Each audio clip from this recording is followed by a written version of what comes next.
예, 예결위 간사 유성걸 의원입니다. 신속한 추경 처리가 지금 굉장히 절실한 시기입니다.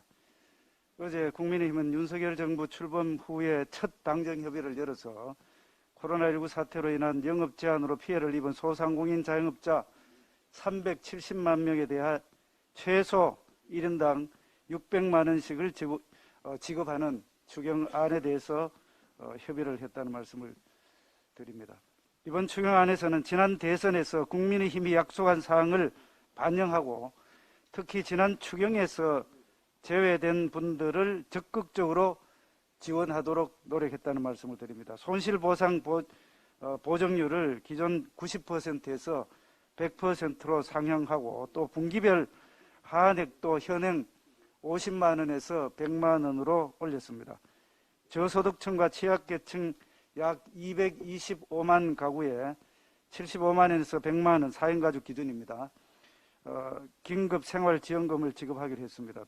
기존의 손실보상에서 제외됐던 여행업, 공연 전시업, 또 운수업, 항공운수업 등도 포함이 되고 법인 택시와 전세버스, 노선버스 기사, 문화예술인, 보험설계사, 대리기사 등 특수 형태 근로자와 프리랜서 등에 대한 지원도 포함이 됐다는 말씀을 드립니다. 특히 이번 추경의 재원은 세출 구조조정과 세계잉여금 그리고 세입 경쟁을 통해서 충당함으로써 이전 정권과는 다르게 미래 세대의 빚을 지우지 않는 방식으로 추진을 할 계획입니다.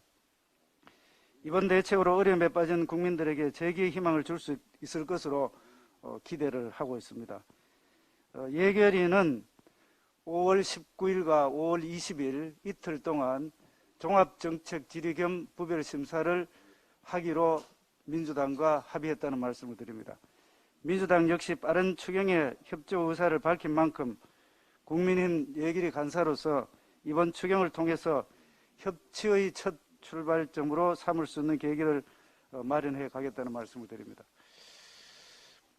다음은 어제 통계청에서 4월 고용 동향 발표가 있었습니다. 이 발표에 따르면 취업자 수는 2021년 작년 4월 대비 86만 5천 명이 늘어서 1.7%포인트 증가했습니다. 전 정권이었다면 취업자 증가에 자화자찬이 쏟아졌을 것으로 그렇게 생각이 됩니다만 취임 이틀째인 윤석열 정부의 평가는 사실 사뭇 달랐습니다. 기획재정부는 통계청 발표에 대해서 취업자 수가 늘기는 했지만 정부가 세금을 투입해 만든 직접 일자리 공공부문 취업자의 증가에 영향이 상당했다 이렇게 평가를 했습니다.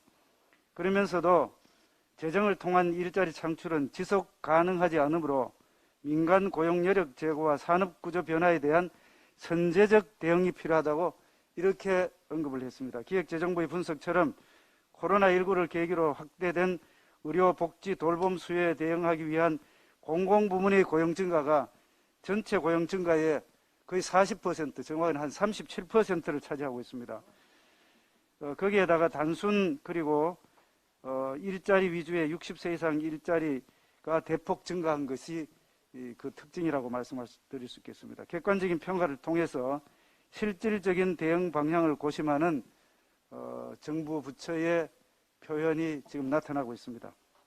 전 정부처럼 침소봉대의 자화자찬만 한다면 어떤 문제도 해결할 수가 없습니다.